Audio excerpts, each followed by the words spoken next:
31 मार्च अगदी जवळ आला आहे.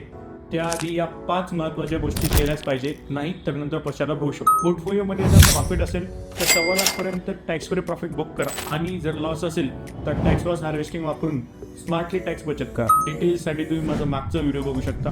दुसरं, न्यू टॅक्स रिजिम का ओल्ड टॅक्स रिजिम यापैकी बेनिफिशियल तुमच्यासाठी कोणते आहे ती लगेच चेक करा. जर ओल्ड टॅक्स रिजिम बेनिफिशियल असेल तर ATCची 1.5 लाखाची लिमिट ELSL म्युच्युअल फंडमध्ये इन्व्हेस्ट करून पूर्ण करा. HI क्लेम करताय मग हे लक्षात ठेवा, फक्त रेंट अग्रीमेंट पुरेसं नाही, त्या वर्षाचा ऍक्च्युअल रेंट पे केलेला असणं गरजेचं आहे. जर रेंट 50,000च्या वर असेल तर घरमालकाचा पॅन घ्या आणि शेवटच्या महिन्यातून 5% TDS डिडक्ट करा, नाही तर HRA क्लेम रिजेक्ट होऊ शकतो. तिसरं, 50,000पर्यंत NPS मध्ये गुंतवणूक करा आणि ॲडिशनल 15,000पर्यंत टॅक्स बेनिफिट मिळवा. तसेच मेडिकल प्रीमियम आणि पालकांच्या वैद्यकीय खर्चावर ATD अंतर्गत 1 लाखांपर्यंत बेनिफिट मिळू शकतो. आणि सर्वात महत्त्वाचा ITR यूज. मागच्या 4 वर्षांच्या ITR मध्ये काही चुका राहिल्या असतील तर त्या सुधारण्यासाठी ITR यूज द्वारे 31 मार्च ही अंतिम तारीख आहे. उशीर करू नका आणि कंप्लायन्स करून टेन्शन फ्री राहा. ही व्हिडिओ तुमच्या त्या मित्राला शेअर करा ज्याला 31 मार्चला सगळे काम करायची सवय आहे आणि अशाच फायनान्स रिलेटेड कंटेंटसाठी या पेजला फॉलो करा.